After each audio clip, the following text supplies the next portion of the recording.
As one stands in the olive groves and is struck by the gnarled tree trunks that are at once ugly and beautiful, it is hard to avoid the impression of travail, of ancient life and renewing life.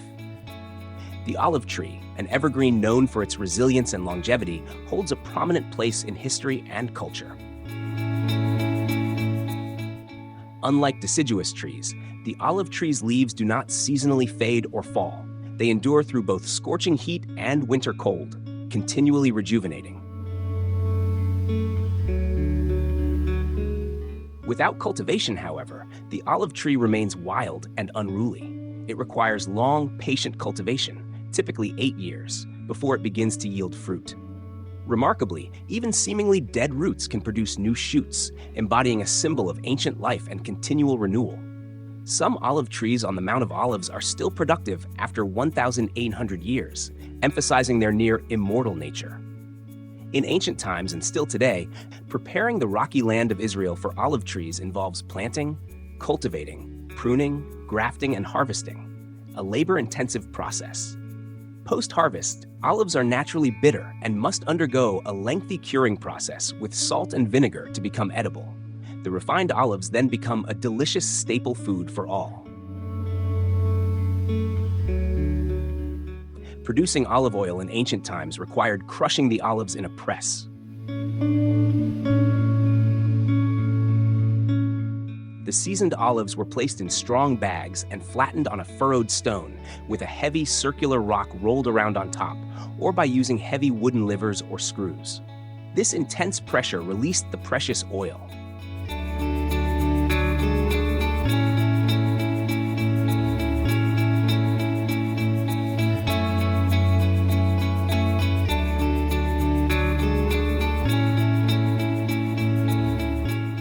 Olive oil was used both internally and externally.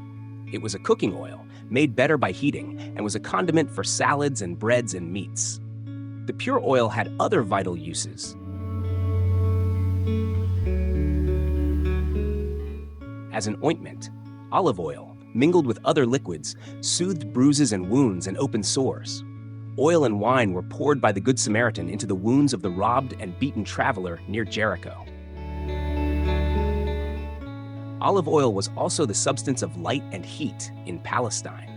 Into olive lamps, small vessels with a hole at each end, one poured the oil.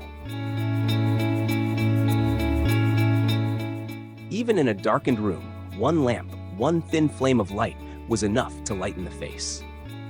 A Jewish oral teaching says the drinking of olive oil is likewise light to the mind, that it enhances intellectual processes. The mash that remained after repeated crushings of oil was a household fuel, needed even in the summer in the Judean desert after sunset.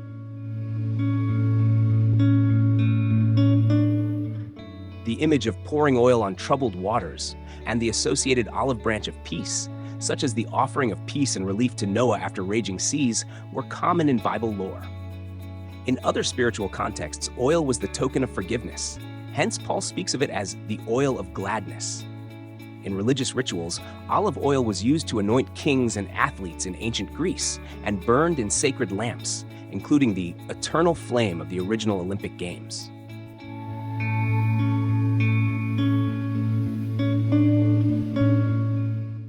Jesus, referred to as the Messiah or Anointed One, began the atonement at the base of the Mount of Olives in the Garden of Gethsemane. The name Gethsemane derives from Hebrew roots meaning press and oil, alluding to the pressing of olives to extract oil. And just as the body of the olive was pressed for oil to give light, Jesus was metaphorically pressed under the weight of the world's sins, sweating blood, his life's oil, from every pore.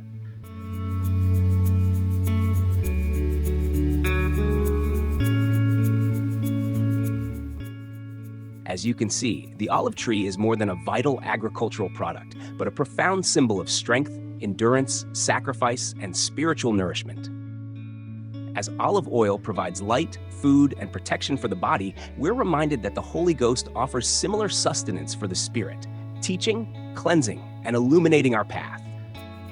So the next time you look at an olive, remember the great sacrifice and the redemptive power it symbolizes.